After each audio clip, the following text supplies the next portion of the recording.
Can we take a quick moment to appreciate how good the lighting is and how aesthetic this is? This is actually my sister's room because my room is still a mess. My Jesus. And oh my god, do I love having good lighting? Of course. Does it make my skin look glowy? Yes. Do I feel cute all of a sudden with good lighting? Yeah.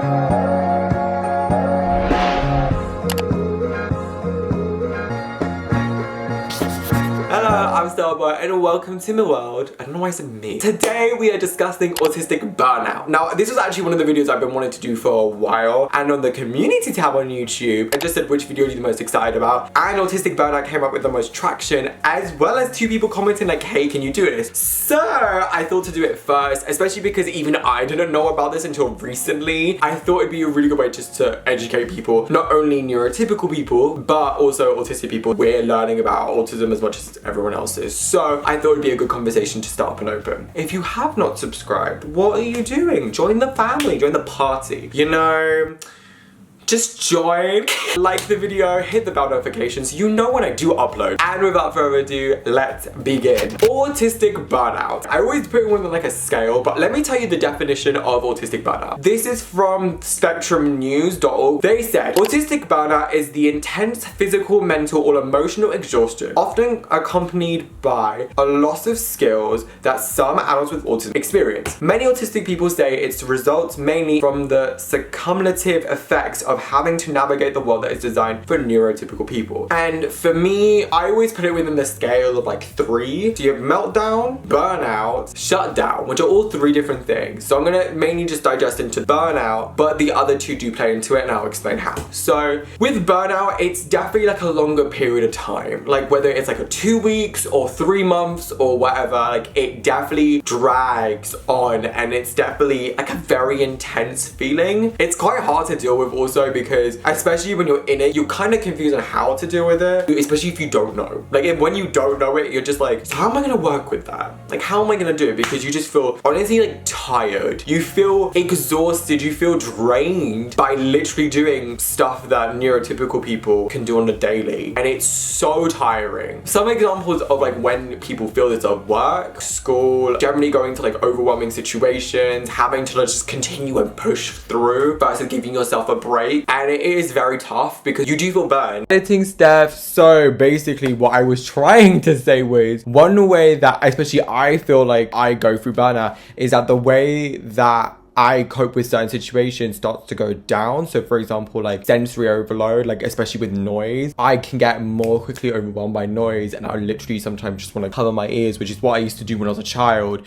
just because the noise is overwhelming me, because I'm so exhausted from having to deal with other stuff, and other things affect me more than they would if I wasn't in burn down. And especially when you deal with like situations, it can be like double the work to do basic things that a neurotypical person can do, and you just feel like I have to run 1,000 miles just so I can run beside a neurotypical person who is walking. When you do face burnout, it does feel like that. It also leads to basically people seeming like they're more autistic. It's just the way that we cope with stuff. It's going down, down, down because we're so exhausted. These may include stimming more / like fidgeting around, changes to routine becoming very overwhelming or stressful, getting a little bit more anxious or overwhelmed by certain social situations, your communication skills got to go down, sensory overload starts to happen a little bit more often, and you're more affected by these things. And the thing is, to constantly push, that's what makes it a billion times harder. For me, I've recently faced this when it's come to COVID. So with the whole like COVID thingy, it's been an utter mess because at the beginning of COVID, I was really like panicking. I feel like I did go through a burnout stage because before that I was hearing about it from like January, because I got kind of confused because people were like, oh my god, it's just like a fad. Then it came to February and I still was kind of having the same feelings. I was like, oh my god, I really don't know what I'm doing, but I'm just trying to live normally. And then March came and there was like lockdown, and I was like, shit.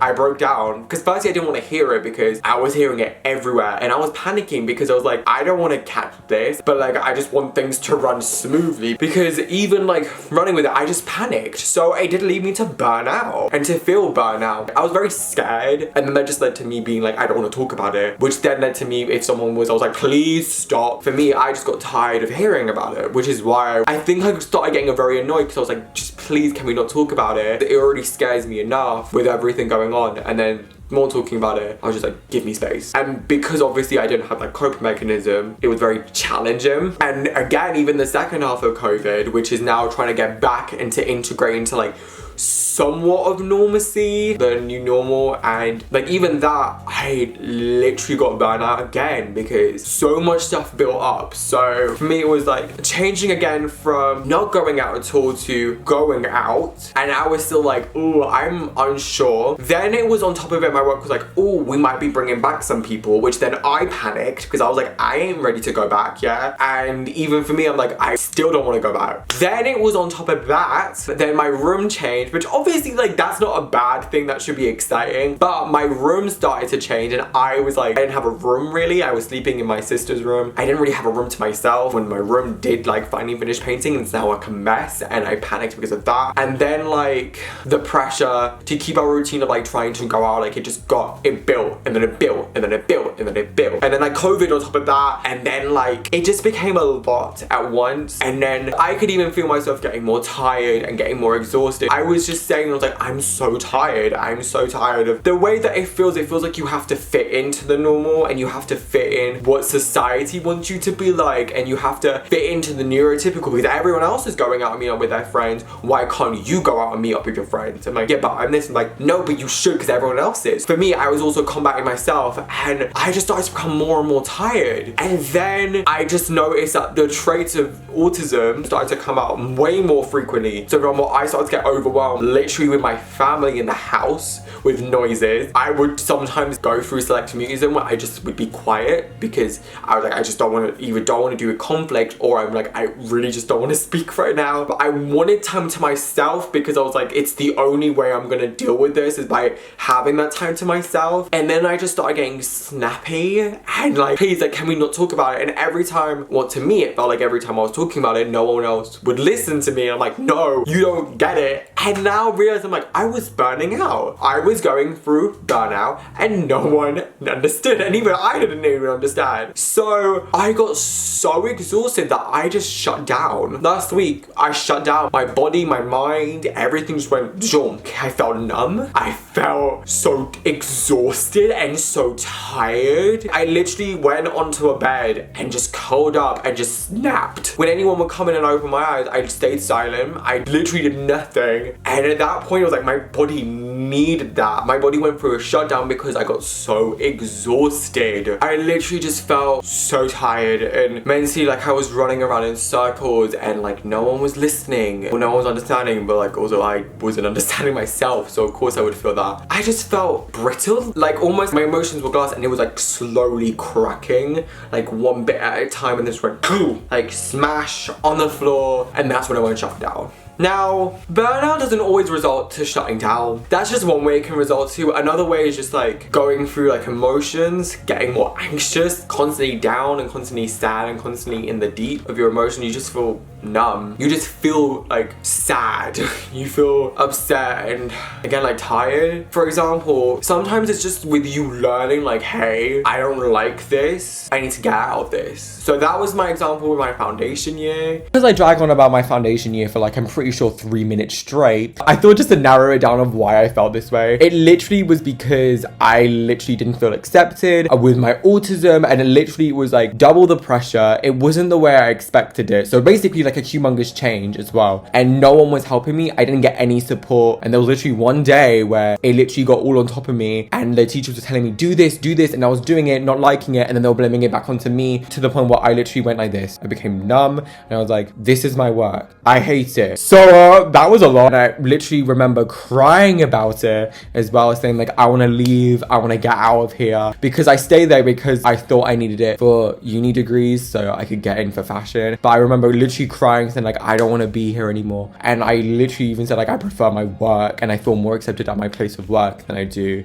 at college. So there were just some of my experiences, and I'm pretty sure I've also dealt with this as a child or even older. So I want to make this a little bit more positive because I know I really strain on the negative, like Jesus me. And I kind of want to do what burnout has kind of like taught me. For me, I burn out because I have to remind myself do things that I want to do. And I know that sounds stupid because even I was like still giving myself space. But for me, for burnout, I tend to do this thing where I stop doing the things I love or the things that make me feel good. For example, the end of burnout, I literally like a week I stopped filming. I didn't film for 2 weeks and I edited like a little 30-second video, which I'm still loving, by the way. And for me, I'm so used to editing that it feels weird to not do that. So I felt, I was like, what the fuck? I can't do that. And also when painting my room, I didn't do anything else really. We literally spent the whole entire day just painting. I also stopped doing the other stuff. Like I didn't do makeup and I still haven't done makeup forever. I wasn't drawing or collaging as much. And as well as that, I also noticed it was a massive change and my room ended up becoming a mess, and it's still something I'm like trying to deal with. And with like the change and then not doing my forms of self-care and all the little things just adding up, it literally made me burn out even more. And also to know your boundaries and when to like put them in or when to push them or whatever, because at the end of the day, you're still human and you deserve to know like, hey, this is too much. I don't want to deal with this right now. Take a step back and just like reflect on it. And for me, reflecting definitely takes a little bit longer. Like it doesn't take like a day. What I also need to learn is that quitting is fine, and to leave a situation is a lot more stronger than to stay in it. It's okay to say how you feel, and it's okay to feel down, and you will build yourself back up. It's okay to be vulnerable and not to have to put on a happy smiley face because you're feeling down. So I'm also gonna say some techniques that I found, or some things that I've kind of learned like that help me prevent burnout or just make me a lot more happier and give me that relief and that like almost like that weight lifted off my shoulders and be like, Neurotypical people, this is also how you can help. Firstly, give me space. I find that at least having the freedom to have space with no judgment and with no pressure 100% makes me feel a lot more comfortable. I have noticed during COVID, I do spend some time by myself because I feel comfortable doing that. And as much as like I don't mean it as in a way of like, I don't want to spend time with people. It's like my room and my time by myself allows me to feel stuff freely. It's almost like there's no pressure to try and deal with the neurotypical world. It's like, it's all gone and it just feels nice. If they need space, please respect that. Like, do not be like, why aren't you hanging out with us? Like, just give me time to deal with it. But autistic people, remember what you love and do what you love during these times. So for me, like, especially not having that like routine or that like element, it just made me feel very confused and it further brought in the burnout. So make sure you do spend some time to do things that you love and to take time away from the world to do what you love. Take a day off. Do not feel afraid to say, hey, I need a day off. I need the time to myself to breathe or to process everything or just to calm myself down and do what you love or to do what makes you feel comfortable that entire day. That's honestly what I do. Like, especially if I get overwhelmed with stuff like that, with work or whatever, or with school, I always just like a day off just to let myself like completely unwind and just relax and just to also be like, hey, it's okay that you feel like this and it's okay that you do. So positive affirmation is also another thing. So for us autistic people, actually a way is just to discuss it with others, to be open with your emotions and just be like, hey, this is how I feel. Whether it's a friend, a family member, a professional help, therapist, whoever. Literally just say like, hey, I'm struggling and just be open with it. That's what I find really helps actually and what gets me past that burnout stage. And for the neurotypical people, just listen to us. Sometimes like even for me, I do not want you to be telling me solutions. I have to figure out a solution. I'm like, give me 5 minutes just to talk. And without any solution, just be like, hey, this is how I'm feeling. Hey, this is everything that I'm going through mentally. Whatever it is, like that's okay. Like listen to us because then you will further know how to deal with it. And when we are not going through burnout, please talk to us about like, hey, what can I do to help you through burnout? I would love it if one of my friends or one of my family members was like, hey, I know you've been burnt out. What ways can I help you during that? Like I would love that because you are taking the time to consider me and to say like, how can I help? Versus when I'm stressing or when I'm burning or when I feel burnt out for you to go like, hey, how can we help? I'm like, nope. Sometimes I'm able to be like, hey, can you please do this? Again, like just listen. Also, autistic people, remember, your feelings are valid. It's okay to feel burned out. You're not going 10 stages behind because you feel like you're more autistic. There's nothing wrong with being more autistic. There isn't. If you feel like you become more autistic or your coping mechanisms start to go down, that's fine. Take the time for yourself. Your feelings are valid. You are a human being and you are allowed to take time to be like, hey, I need to process it, or hey, I need space. Honestly, that's what's gonna help the most. Not that, oh my god, like I have just done this amazing thing, because at the end of the day, that doesn't always help. What helps is learning about you and learning what makes you feel certain ways and learning how you feel in certain situations and considering yourself. Not just pushing yourself because you've had to do it your whole entire life, but considering your feelings and considering the way that you feel, honestly, is the best thing to do. Best thing. And I